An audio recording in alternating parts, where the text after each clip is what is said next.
nous avait raconté le danger de la parole. On nous avait raconté le danger de la parole. Il y a un enfant qui avait un jour dit à son père, je n'ai plus rien à apprendre. Je n'ai plus rien à apprendre parce que tu m'as tout appris. Je n'ai plus rien à apprendre. Même la personne qui est entrée dans le village aujourd'hui, qui a eu des problèmes avec le boucher, c'est moi qui lui ai donné la solution. Parce que l'histoire est très simple. C'est un boucher qui rentre dans le village, il a un âne, un sac de l'huile sur l'âne et sa femme sur l'âne.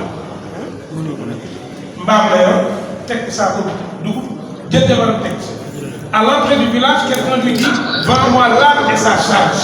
Il vend l'âne et la charge, il demande à sa femme de descendre, moi il est venu m'a vendu, allez du corps, c'est du corps,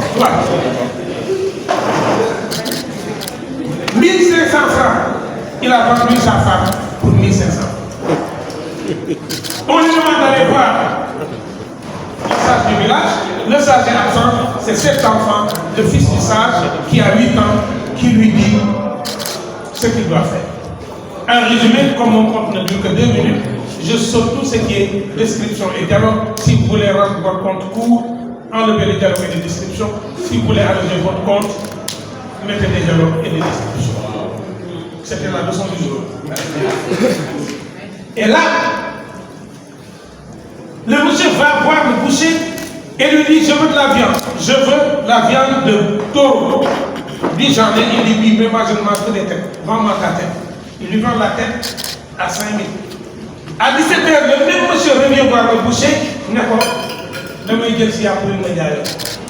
il t'approche sur la tête, il lui dit non, souviens-toi de ma phrase. Je lui ai dit, vends-moi ta tête, pas la tête. C'est ta propre tête que j'avais achetée. C'est l'enfant qui lui avait donné le conseil. Le monsieur, c'est lui qui avait l'âme et sa femme et le livre. Et l'enfant dit à son père, je n'ai plus rien à apprendre parce que Gangal n'a pas l'eau. Et le père lui dit d'accord, mais va voir ton oncle. Fais 2 ans chez ton oncle. L'enfant fait 2 ans chez son oncle, revient, Nebaïm, si tu cherches un nulard certifié ISO 2024, c'est mon oncle. Pourquoi est-ce que tu dis que ton oncle est nul?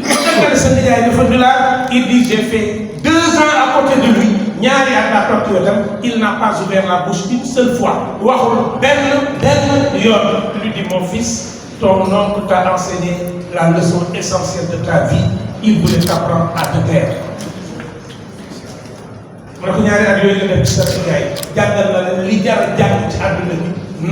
Avez-vous déjà vu quelqu'un au tribunal qu'on juge parce qu'il n'a rien dit? Mas ngeen gis ko ñëw tribunal dafa àtte lu mu def procureur ne dama koy defal dépose lu mu def deful dara dañ ko fekk mu noppi waaye boo waxee sa làmmiñ bi boo waxee ba mu dugal làmmiñ bi keneen la lay génne moo tax avocat yi am xaalis. Souvenez-vous que la parole souffre de 3 choses. D'être dit quand il ne faut pas la dire, d'être dit où il ne faut pas la dire, d'être dit par qui il ne doit pas la dire. Évitez d'aller à l'hôpital pour raconter les enterrements à ceux qui sont malades. Sénégal, regardez qui a un cancer, vous savez quoi? Dans le cancer, moi, je vais me battre. Beaucoup, 5 jours de vie. Vous n'êtes pas obligé de tout dire. Nous ne sommes pas obligés de tout dire. Racontons la mémoire de l'Afrique à nos enfants. Mais surtout, disons à nos enfants, de tous les organes de sens, la langue est le seul organe que 2 barrières bloquent. Les oreilles sont à l'extérieur, les narines à l'extérieur, les yeux à l'extérieur. Mais la langue doit franchir la barrière des dents et la barrière des lèvres avant de sortir. Mais qui récolte les conséquences, c'est la joue.